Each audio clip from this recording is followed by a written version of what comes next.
Olá! Hoje a gente vai mergulhar numa das questões mais complexas e, vamos ser sinceros, desconfortáveis da política. Aquela eterna briga entre o que é moralmente certo e o que é, na prática, necessário. É um dilema que já construiu e destruiu nações. Vamos começar com uma pergunta direta para a gente pensar. Não tem resposta fácil aqui, né? E é exatamente esse desconforto que está no centro do nosso debate de hoje. Essa pergunta nos obriga a encarar de frente a linha, muitas vezes invisível, entre o que é certo e o que é preciso fazer. Para a gente tentar entender esse quebra-cabeça, nosso caminho vai ser o seguinte. Primeiro, vamos voltar lá em Maquiavel e sua lição pragmática. Depois, vamos contrastar isso com a resposta liberal. Aí, vamos ver o ponto de ruptura, onde esses dois mundos colidem. E, por fim, como essa tensão toda aparece hoje na forma de corrupção e crises democráticas. Nossa jornada começa há mais de 500 anos, na Itália renascentista, com um homem cujo nome virou quase um adjetivo para poder e astúcia, Nicolau Maquiavel. Maquiavel foi basicamente o pai do chamado realismo político. E a ideia central é bem direta, sabe? A política não é sobre como as pessoas deveriam ser, mas sobre como elas são de verdade. Para ele, um bom governante é aquele que enxerga o mundo sem filtros, como ele realmente é. E essa visão, bem cínica da natureza humana, é a chave de tudo. Se Maquiavel acredita que as pessoas são, no fundo, egoístas e não confiáveis, então o governante simplesmente não pode se dar ao luxo de governar só com base na moral e na boa vontade. E é isso que nos leva ao seu ponto mais famoso. Entre ser amado e ser temido, é muito mais seguro ser temido. Por quê? Porque o amor depende da gratidão, e a gratidão, bem, ela pode acabar a qualquer momento. Já o medo, ele é mantido pela ameaça de punição, algo que o governante tem total controle. Maquiavel chega a usar o exemplo de Cipião e Aníbal, dois generais romanos, para mostrar isso na prática. A bondade de um gerou indisciplina, enquanto a crueldade calculada do outro garantiu vitória. Então, o resumo da ópera é o seguinte.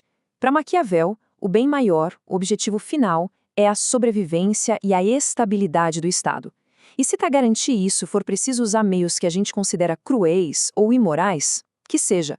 O fim, nesse caso, justifica sim os meios. Agora, vamos dar um salto no tempo e olhar para o completo oposto do pensamento de Maquiavel, a tradição democrática liberal, que traz uma visão radicalmente diferente sobre o poder e a moralidade. Esse princípio aqui é a base de tudo, é o pilar da democracia liberal. Diferente da visão de Maquiavel, onde o poder vem de cima, do príncipe, aqui a autoridade vem de baixo para cima. O governo não é o mestre. Ele é, na verdade, um servidor da vontade do povo. E esse sistema se sustenta em algumas ideias bem claras. O poder não é absoluto. Ele é limitado por leis. Proteger os direitos de cada um não é uma opção, é a função principal do Estado. E coisas como liberdade de expressão e igualdade não são obstáculos, são a própria razão de ser de um governo legítimo. Portanto, na perspectiva liberal, a ética não está separada da política. Na verdade, é a ética que dá legitimidade para a política. O poder é visto como uma ferramenta, confiada aos líderes não para benefício próprio, mas para servir a todos, dentro de limites morais bem definidos. Certo, então de um lado a gente tem o pragmatismo e do outro o ideal. Mas o que acontece quando a teoria encontra a realidade dura de uma crise?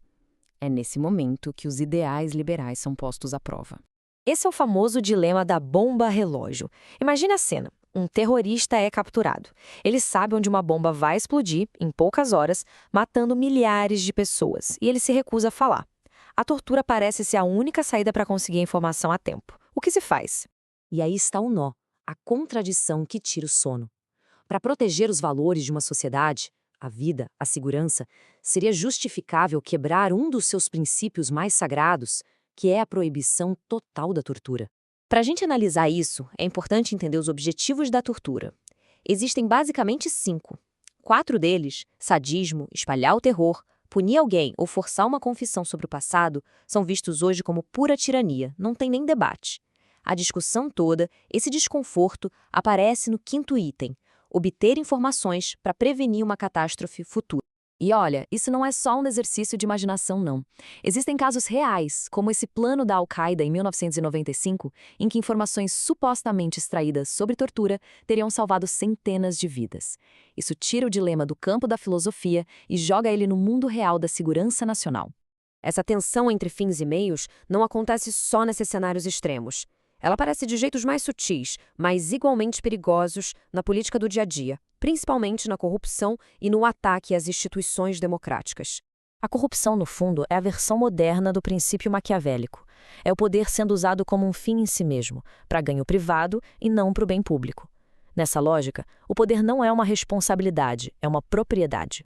E o mais preocupante é que essa mentalidade pode ter apoio popular. Uma pesquisa de 2020 no Brasil mostrou um dado alarmante. Quase um terço dos entrevistados achava que, em certas situações, o governo deveria poder fechar o Supremo Tribunal Federal. Isso mostra uma disposição de sacrificar uma instituição fundamental da democracia em nome de um resultado político desejado. É o fim justifica os meios, na sua forma mais perigosa. Isso não é um caso isolado, viu? Relatórios globais mostram uma tendência de retrocesso democrático. A gente vê líderes no mundo todo tentando controlar o judiciário, pressionando a imprensa e calando a oposição. O ponto-chave aqui é que em todos esses casos a gente vê a lógica maquiavélica em ação. O objetivo, seja ele qual for, implementar uma agenda, se manter no poder, acaba sendo usado como justificativa para meios que destroem as bases da própria democracia. E assim, a gente volta à pergunta inicial, depois de ter passado pelo pragmatismo de Maquiavel, pelos ideais liberais e pelas crises que colocam os dois frente a frente.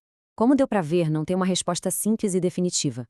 O realismo político nos alerta sobre os perigos de sermos ingênuos, enquanto a democracia liberal nos lembra da tirania que surge quando a gente abandona a moralidade. Os dois lados têm argumentos fortes e riscos muito reais. No final, a gente fica com esse equilíbrio super delicado.